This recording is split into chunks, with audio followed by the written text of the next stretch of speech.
ఈవీ9 national news కు స్వాగతం. ముందుగా హెడ్లైన్స్. చెక్కు చెదరని విశ్వాసానికి సునీత విలియమ్స్ నిదర్శనం, ప్రధాని మోదీ. రాహుల్ గాంధీ ఆదేశాలతోనే ఎస్సీ వర్గీకరణ, సీఎం రేవంత్ కీలక వ్యాఖ్యలు. బిల్ గేట్స్ తో ముగిసిన చంద్రబాబు భేటీ. తెలంగాణ అసెంబ్లీలో బడ్జెట్ ను ప్రవేశపెట్టిన మంత్రి భట్టి. నాసా వ్యోమగాములు సునీత విలియమ్స్, బుచ్ విల్మోర్ భూమిపైకి సురక్షితంగా చేరుకోవడంపై ప్రధానమంత్రి నరేంద్ర మోదీ సంతోషం వ్యక్తం చేశారు. ధైర్యానికి, అపరిమిత మానవ స్ఫూర్తికి నాసా క్రూ 9 మిషన్ పరీక్ష అని ప్రధాని మోదీ అన్నారు. సునీత విలియమ్స్ క్రూ 9 వ్యోమగాములు పట్టుదల అంటే ఏంటో మరోసారి చూపించారు అంటూ కొనియాడారు. తెలియని విస్తారమైన పరిస్థితుల్ని ఎదుర్కొన్న చెక్కు చెదరని వారి అచంచలమైన సంకల్పం లక్షలాది మందికి ఎప్పటికీ స్ఫూర్తినిస్తూ ఉందంటూ ఎక్స్ వేదికగా మోదీ ప్రశంసించారు. ఆంధ్రప్రదేశ్ ముఖ్యమంత్రి చంద్రబాబు నాయుడు రాష్ట్రానికి పెట్టుబడులు ఆకర్షించడం కోసం రేయింబవళ్లు కష్టపడుతున్నారు. ప్రపంచ ప్రఖ్యాతిగాంచిన కంపెనీల అధిపతులను కలుస్తున్నారు. ఏపీలో పెట్టుబడులు పెట్టాల్సిందిగా కోరుతున్నారు. ఈ నేపథ్యంలోనే బుధవారం మైక్రోసాఫ్ట్ అధినేత బిల్ గేట్స్ తో భేటీ అయ్యారు. ఢిల్లీలో వీరిద్దరూ సమావేశమయ్యారు. ఈ సందర్భంగా గేట్స్ ఫౌండేషన్, ఏపీ ప్రభుత్వం మధ్య కీలక ఒప్పందాలు జరిగాయి. విద్య, ఆరోగ్యం, వ్యవసాయ రంగాల్లో గేట్స్ ఫౌండేషన్ ఏపీకి సహకారం అందించడానికి ఒప్పుకుంది. వీటికి సంబంధించిన అంశాలపై గేట్స్ ఫౌండేషన్ ప్రతినిధులు, ఏపీ ప్రభుత్వ అధికారులు ఒప్పంద పత్రాలపై సంతకాలు చేసి మార్చుకున్నారు. ఏఐసీసీ అగ్రనేత రాహుల్ గాంధీ ఆదేశాలతోనే తెలంగాణలో ఎస్సీ వర్గీకరణ చేశామని రాష్ట్ర ముఖ్యమంత్రి రేవంత్ రెడ్డి పేర్కొన్నారు. వర్గీకరణ మాదిగల న్యాయమైన హక్కు అని తెలిపారు. మంత్రి ఉత్తమ్ కుమార్ రెడ్డి నేతృత్వంలో వర్గీకరణ కోసం అధ్యయనం చేశామని తెలిపారు. ఇవాళ ఎస్సీ సంఘాల ప్రతినిధులతో ముఖ్యమంత్రి రేవంత్ రెడ్డి సమావేశమయ్యారు. ఈ సందర్భంగా సీఎం రేవంత్ రెడ్డి మాట్లాడారు. ఎస్సీ వర్గీకరణ చేసినందుకు కాంగ్రెస్, రాహుల్ గాంధీలను మాదిగలు అభినందించారని తెలిపారు.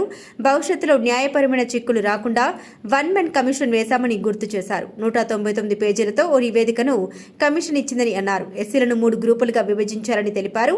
వర్గీకరణ ఎవరికీ వ్యతిరేకం కాదు, మాదిగలకు జరిగిన అన్యాయాన్ని సరిదిద్దడమని ముఖ్యమంత్రి రేవంత్ రెడ్డి తెలిపారు. అట్లా కాకుండా మా న్యాయమైన హక్కు ఎవరిచ్చినా మాకు తప్పకుండా ఇస్తారు కాబట్టి ఉత్తమ్ కుమార్ రెడ్డి గారిని చైర్మన్గా పెట్టు అని వారు సూచన చేశారు. ఉత్తమ్ కుమార్ రెడ్డి గారిని చైర్మన్గా పెట్టి, దామన్నను కో చైర్మన్గా పెట్టి, పొన్నం ప్రభాకర్ గారిని, సీతక్కను, అదేవిధంగా శ్రీధర్ బాబు గారిని అందరినీ కమిటీలో వేసి, మల్లు రవి గారిని కూడా ఈ కమిటీలో పెట్టి 6 సార్లు సమావేశం చేసిన తర్వాత ఇది 7 మంది న్యాయమూర్తులు ఇచ్చిన జడ్జిమెంటు. పరిపాలన పరంగా మనం ఎంత విశ్లేషించినా న్యాయపరంగా కూడా దీన్ని విశ్లేషించాలి. భవిష్యత్తులో న్యాయపరమైన చిక్కులు మళ్ళీ రాకూడదు. దీనికి శాశ్వత పరిష్కారం చూపించాలి. శాశ్వత పరిష్కారం చూపించాలంటే 1 మ్యాన్ కమిషన్ ఏర్పాటు చేయాలని చెప్పి వారు సూచన చేశారు. 1 మ్యాన్ కమిషన్ విషయంలో కూడా చాలా రకాలుగా ఆలోచన చేసినాం. వీళ్ళనేద్దామా వాళ్ళనేద్దామా అని. ఎవరినేసినా ఏదో ఒక అనుమానమో ఏదైనా అంశాలలో ఏదైనా ఆపాదిస్తే అది ఇబ్బందికరం అవుతుందని షమీమ్ అఖ్తర్ అత్యంత నిజాయితీపరుడు. ఈ వర్గాల ఏ వర్గాన్ని కూడా ఏ వైపు తీసుకోవాల్సిన అవసరం లేనివాడు. అతన్ని హైకోర్టు జడ్జిగా రిటైర్ అయితే వారిని 1 మ్యాన్ కమిషన్, జ్యుడిషియల్ కమిషన్ జడ్జిగా వారిని నియమించి 59 ఉపకులాలను ఏ రకంగా వర్గీకరించాలి, రోస్టర్ విధానం ఎట్లా ఉండాలి ఏందని చాలా లోతు విశ్లేషించి 59 కులాలకైనా 199 పేజీల ఒక విశ్లేషణ మొత్తం ఇచ్చిండు. ఒక్కొక్క సామాజిక వర్గము ఇప్పటి వరకు ఒక డాక్టర్ కానీ, ఒక చిన్న గ్రాడ్యుయేట్ అయిన కాని ఉన్నాయి, ఓ చిన్న డాక్టరో లేకపోతే ఒక గెజిటెడ్ ఆఫీసర్ ఉద్యోగం రాని వర్గాలు చాలా ఉన్నాయి. వాటి ఒక్కొక్కరిని విశ్లేషించుకుంటూ 199 పేజీల ఒక నివేదిక తయారు చేస్తూ ఈరోజు ఎస్సీ 15% రిజర్వేషన్లను గ్రూప్ 1కు 1%, గ్రూప్ 2కి 9%, గ్రూప్ 3కి 5%, ఏ గ్రూప్లలో ఎవరెవరు ఉండాలనో కూడా విశ్లేషించాం. ఈరోజు మా సోదరులు మా లక్ష్మణ్ 9 అంటున్నాడు. 9 కాదు, 10 మీకే ఇచ్చింది. ఎందుకంటే అతి తక్కువ జనాభా ఉన్న వాళ్ళు ఎన్నడూ ఏ అభివృద్ధి ఫలాలు ఆశించని వాళ్ళని గ్రూప్ 1లో పెట్టాం. తర్వాత మోడరేట్గా కొంచెం పర్వాలేదు అనుకున్న వాళ్ళని గ్రూప్ 2లో పెట్టుకున్నాం. సిగ్నిఫికెంట్గా బెనిఫిట్ అంటే కొంచెం మెరుగైన ఫలితాలను సాధించుకున్న వాళ్ళని గ్రూప్ 3లో పెట్టుకున్నాం. సో గ్రూప్ 1 అండ్ గ్రూప్ 2లో ఉన్నది. ఆర్థిక సంవత్సరానికి గాను రాష్ట్ర వార్షిక బడ్జెట్ను ఆర్థిక మంత్రి భట్టి విక్రమార్క తెలంగాణ శాసనసభలో ప్రవేశపెట్టారు. మూడోసారి బడ్జెట్ను ప్రవేశపెడుతున్నారు భట్టి. ఈ సందర్భంగా మంత్రి మాట్లాడారు. ప్రజా ప్రయోజనాలే ధ్యేయంగా పారదర్శకత, జవాబుదారీతనంతో ప్రభుత్వం ముందుకు సాగుతోందన్నారు. 2025-2026 ఆర్థిక సంవత్సరానికి బడ్జెట్ ప్రవేశపెడుతున్నందుకు సంతోషంగా ఉందన్నారు. సంక్షేమం, అభివృద్ధిని సమపాలలో రంగరించి జోడు గుర్రాల తరహాలో సుపరిపాలన రథాన్ని పరుగులు పెట్టించడంతో సఫలీకృతమయ్యామన్నారు. అంబేద్కర్ సూచనలను అనుసరిస్తూ ప్రజాపాలన చేస్తున్నామన్నారు. అధికారాన్ని హోదాగా భావించకుండా ప్రజల జీవన స్థితిగతుల్ని మెరుగుపరుస్తున్నామని తెలిపారు. మోడల్ ద్వారా రహదారుల అభివృద్ధికి నిర్ణయం తీసుకుంది. ఈ మోడల్లో 40% ప్రభుత్వ నిధులతో 60% ప్రైవేట్ డెవలపర్ల పెట్టుబడితో రహదారులు అభివృద్ధి చేస్తాం. హ్యామ్ మోడల్లో 2028 వరకు 17,000 కిలోమీటర్ల గ్రామీణ రహదారుల్ని సుమారు 28,000 కోట్ల రూపాయల అంచనా వ్యయంతో అభివృద్ధి చేయాలని లక్ష్యంగా పెట్టుకున్నాం. నా సిద్దిపేట నియోజకవర్గంలోనే 2 లక్షల రూపాయల రుణమున్నా 10,150 మంది రైతులకు రుణమాఫీ జరగలేదు.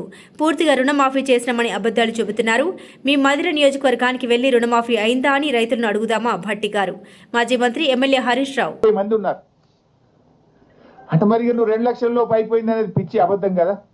2 లక్షల లోపు రుణమాఫీ అయిందన్నావు కదా. బట్టి పోదామా మధిరకు? ఎప్పుడు పోదాని చెప్పు, పోయి అడుగుదాంపా. రుణమాఫీ మొత్తం అయిందా? ఏ ఊరికి పోదావో నీ నియోజకవర్గంలో చెప్పు. లేదు నా నియోజకవర్గానికి వస్తా అంటే సాధారణంగా నేను ఆహ్వానిస్తా. ఇవాళ మహాలక్ష్మి 2,500 ఇస్తారేమో, బడ్జెట్ లో పొందుపరుస్తారేమో అంటే ఆ మహాలక్ష్మి ఊసే లేదు. 2,500 రూపాయల సంగతి దేవుడెరుగు కానీ 250 కోట్లతో అందాల పోటీలకు మాత్రం డబ్బులు పెట్టిండు రేవంత్ రెడ్డి. అందాల పోటీలకు 250 కోట్లు బడ్జెట్ లో పెట్టిండు. కానీ 2,500 రూపాయల మహాలక్ష్మికి మాత్రం నయా పైసా బడ్జెట్ లో పెట్టలేదు.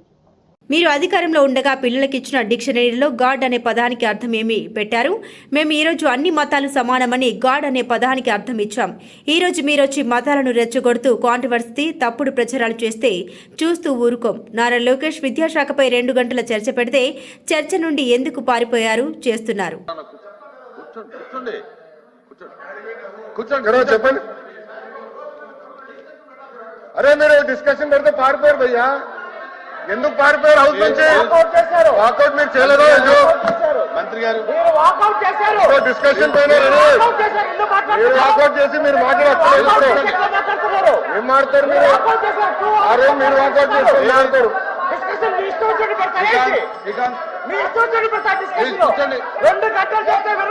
ప్లీజ్ కూర్చోండి.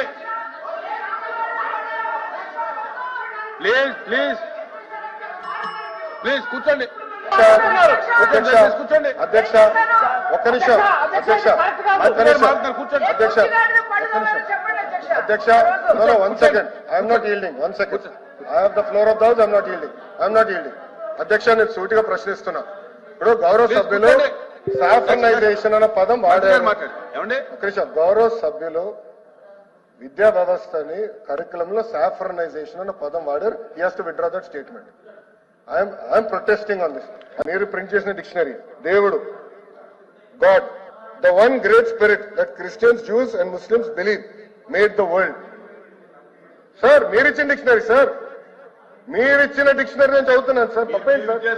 అరే ఆయన లేవనెత్తారు, నేను లేవనెత్తాను. I want right to answer. మీరిచ్చిన డిక్షనరీలో దేవుడు అర్థం మీరేం పెట్టారు నేను చెప్తున్నా. ఏంటండి ఆయన చెప్పిన దానికి నేను సమాధానం చెప్తున్నా. ఏంటంటే మీరు ఎల్ఓపి గారు మీ డిక్షనరీలో ఏం ప్రింట్ చేశారో ఉంది. నేను కూటమి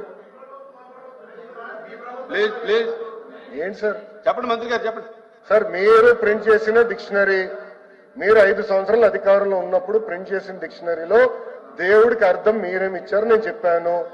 కూటమి ప్రభుత్వ అధికారులకు వచ్చిన తర్వాత డిక్షనరీలో ఏం అర్థం ఉందనేది నేను చెప్పదలుచుకున్నా. ఇది చాలా ఇంపార్టెంట్. క్వశ్చన్ ఏంటి, ఆన్సర్ ఏంటి అని ముందర మీ సభ్యుడిని అడగండి, అప్పుడు నేను సమాధానం చెప్తాను. God, the supreme being worshipped in different religious practices emphasising a universal creator are with specific divine powers. అది మేము ఇచ్చిన అర్థం అధ్యక్ష. ఇది ఒక్క మతాన్ని కించవచ్చే విధంగా మేము ఇవ్వలేదు అధ్యక్ష. మేము ఎక్కడ ఎట్లా అందరినీ ఇంక్లూజివ్ గా మేము తీసుకెళ్తున్నాం. మేము అందరినీ ఇంక్లూజివ్ గా తీసుకెళ్తున్నాం. మీరు కావాలని సాఫ్రనైజేషన్ అనే పదం మీరు ఇక్కడ కాంట్రవర్సీ చేసాను తీసుకొచ్చారు. I'm objecting to that. I'm not accepting that. You have to withdraw. గౌరవ సభ్యుడు షుడ్ విత్డ్రా దట్ స్టేట్మెంట్ అధ్యక్ష. గౌరవ సభ్యుడు విత్డ్రా చేయాలి అధ్యక్ష. శాసన మండలిని మండలి సభ్యులను చిన్నచూపు చూస్తూ ఉన్నారంటూ మండలి విపక్షత నేత బొత్స సత్యనారాయణ ఆవేదన వ్యక్తం చేశారు. నిన్న స్పోర్ట్స్ మీట్ ఫోటో సెషన్ సందర్భంగా చైర్మన్ సహా సభ్యుల్ని అవమానించారన్నారు. స్పోర్ట్స్ మీట్ వేదిక ద్వారాల వద్ద మండలి చైర్మన్ ఫోటోలు లేవని, మండలి చైర్మన్ ని వ్యక్తిగతంగా కించపరుస్తూ అవమానిస్తూ ఉన్నారని బొత్స అన్నారు. ఈ వ్యవహారంపై ఎంక్వైరీ చేసి బాధ్యులైన అధికారులపై తగిన చర్యలు తీసుకోవాలని కోరారు. ఫోటో సెషన్కు వెళ్తే తనకు కుర్చీ కేటాయించలేదన్నారు విపక్ష నేత. తనతో పాటు మండలి చైర్మన్ కూడా చిన్నచూపు చూశారన్నారు. ఫోటో సెషన్ వద్ద ప్రోటోకాల్ చూస్తున్న అధికారులు నిర్లక్ష్యంగా వ్యవహరించారని ఆగ్రహాన్ని వ్యక్తం చేశారు. ఈ వ్యవహారం వల్ల శాసన మండలికి సభ్యులకు అగౌరవపరిచేలా ఉందన్నారు. ఎవరైతే దీన్ని ఈ విధంగా చేశారో అని చెప్పి అది కూడా ప్రభుత్వం తరఫున కూడా సానుకూలంగా చెప్పారు, చర్య తీసుకుంటామని చెప్పారు. చాలా సంతోషం. చర్య తీసుకోవాలి. ఎందుకంటే ఇలాంటి మళ్ళీ పునరావృతం కాకూడదు, ఇలాంటి పార్షియాలిటీ ఉండకూడదు. సభ అంటే శాసనసభ కంటే శాసనసభ ఇంకా గౌరవంగా ఉండాలి. అంతే కించపరిచేట్టుగా సభాధ్యక్షులు కానీ మెంబర్లు కానీ ఎవరిని కానీ ఉండకూడదు అనేది మా ఉద్దేశం. అది కూడా వీళ్ళు చెప్పడం జరిగింది. ఏమైనప్పటికీ కూడా సభలో ప్రశ్నోత్తరాల్లో కానీ లేకపోతే చెప్తున్నది కానీ అధికార దురంతో వచ్చి వారు పెడుతున్న అహంకారపూరితమైన వారితో సమాధానాలు కానీ ఒక అడిగిన ప్రశ్నకు వచ్చి సరైన సమాధానం కానీ అటు నుంచి రాకపోవడం అనేది చాలా శోచనీయం, చాలా బాధాకరం కూడా. ఏమనంటే మీరు వచ్చి మీకు అలవాటు, మీరు వాకౌట్ చేసుకోవడానికి వాకౌట్ ఎందుకు చేస్తారండి? మాకు సరదా, మాకు కాదా? మేము కూర్చొని తర్వాత మేము మాట్లాడిన తర్వాత చైర్మన్ గారు వచ్చి రూలింగ్ ఇచ్చిన తర్వాత చైర్మన్ గారు వచ్చి బిల్ బి పాస్ అయిన తర్వాత మళ్ళీ సభ్యులు మాట్లాడితే మరి కూర్చుంటే దానికి విలువ ఉందండి? దానికి ఆలోచన ఏముందండి? అందుకే మేము సభ నుంచి వాకౌట్ వచ్చాము. కాబట్టి ఈ ప్రభుత్వానికి ఈ చట్టసభల పట్ల ఏమాత్రమే గౌరవం ఉందో, ఏమాత్రమే వాళ్ళ ఆలోచనలో ఏ విధంగా ఆలోచిస్తున్నారో మరి రాష్ట్ర ప్రజానికి చూడమని చెప్పి కోరుతున్నాను. ఏపీలో మహిళలకు ఉచిత బస్సు విషయంలో కూటమి ప్రభుత్వం చేసిన మోసంపై వినూత్న నిరసన. వైఎస్సార్ కాంగ్రెస్ పార్టీ తిరుపతి ఇన్ఛార్జ్ భూమన అభినయ్ రెడ్డి ఆధ్వర్యంలో ఆర్టీసీ బస్సులో వినూత్న నిరసన. తిరుపతి ఆర్టీసీ బస్టాండ్ నుండి పీలేరుకు వెళ్లే పల్లె వెలుగు బస్సు ఎక్కిన మహిళలకు ఉచిత బస్సు ప్రయాణం అంటూ హామీ ఇచ్చిన చంద్రబాబు వీడియోను ప్రదర్శించిన మహిళలు. టికెట్ అడిగితే నా పేరు చెప్పండి అనే సీఎం చంద్రబాబు వీడియోను చూపించిన మహిళలు. మేయర్ డాక్టర్ శిరీష ఉచిత బస్సు ప్రయాణం ఇంకా అమల్లో లేదంటూ స్పష్టం చేసిన కండక్టర్. అలిపిరి పోలీస్ స్టేషన్లో ఫిర్యాదు చేసిన కండక్టర్.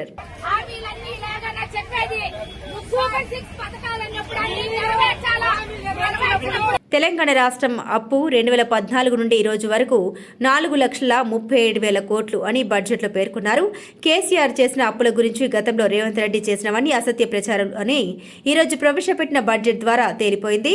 ఎమ్మెల్సీ కల్వకుంట్ల కవిత ఇచ్చినటువంటి పుస్తకం ఇందులో వాళ్లే నిరూపించుకుంటూ తెలంగాణ రాష్ట్రం ఏర్పడ్డప్పటి నుంచి ఈ రోజు వరకు జరిగినటువంటి అప్పు 4,37,000 కోట్లని మరి ప్రభుత్వమే ఇచ్చింది. కానీ కేసీఆర్ గారిని పట్టుకొని 7.5 లక్షల కోట్లు అప్పు చేసిరు, మీరు ఇన్ని లక్షల కోట్లు అప్పు చేసిరు అని చెప్పి పదే చెప్తుంటారు. ఇక ఈ 4 లక్షల గమ్మత్ ఏంటంటే ఈ 4,37,000 కోట్ల డబ్బులో ఈ ముఖ్యమంత్రి గారు చేసినటువంటి 1,58,000 కోట్లు ఆయన ఫ్లోర్ ఆఫ్ ది హౌస్లో ఒప్పుకున్నటువంటి అమౌంట్ కూడా ఇందులో యాడ్ అయి ఉన్నది. అంటే కేసీఆర్ గారు చేసినటువంటి అప్పు మీద వాళ్ళు తప్పుడు ప్రచారం చేసిందన్న విషయాన్ని ప్రభుత్వము మరి ఈ 2 పుస్తకాలలో కూడా ఈ బడ్జెట్లో రాసివ్వడం అన్నటువంటిది వాళ్ళ అసత్యాలను ఎండగట్టేటట్టుగా ఉన్నది. ఈ విషయం ప్రజలు గమనించాల్సిందిగా కోరుతా ఉన్నాం. కాంగ్రెస్ నాయకులకు $1 ట్రిలియన్ అంటే ఎన్ని సున్నాలు ఉంటాయో తెలియదు, కానీ $1 ట్రిలియన్ ఆర్థిక వ్యవస్థ చేస్తారంట. $1 ట్రిలియన్ ఆర్థిక వ్యవస్థ కాదు, $1 ట్రిలియన్ అప్పులు చేస్తారు. కేటీఆర్ కాంగ్రెస్ పాలన 20% కమిషన్ పాలన, దేశానికి సిగ్గుచేటైన పాలన. $1 ట్రిలియన్ అప్పు చేసే దౌర్భాగ్యమైన పరిస్థితి కనబడతా ఉన్నది. కేసీఆర్ ప్రభుత్వం 10 ఏళ్లలో 4,17,000 కోట్ల రూపాయల అప్పు చేస్తే ఆ రోజు కారు కూతలు కూసింది కాంగ్రెస్ పార్టీ. ఈ రోజు ఒక్క సంవత్సరంలో 1,60,000 కోట్ల అప్పు చేసింది కాంగ్రెస్ ప్రభుత్వం. ఇది వాస్తవం అని చెప్పి ముఖ్యమంత్రి గారే అసెంబ్లీలో ఒప్పుకున్నారు. చెక్కు చెదరని విశ్వాసానికి సునీత విలియమ్స్ నిదర్శనం. ప్రధాని మోదీ రాహుల్ గాంధీ ఆదేశాలతోనే ఎస్సీ వర్గీకరణ, సీఎం రేవంత్ కీలక వ్యాఖ్యలు. బిల్ గేట్స్తో ముగిసిన చంద్రబాబు భేటీ. తెలంగాణ అసెంబ్లీలో బడ్జెట్ను ప్రవేశపెట్టిన మంత్రి భట్టి. ఇవి బులెటిన్ విశేషాలు. చూస్తూనే ఉండండి EV9 నేషనల్ న్యూస్.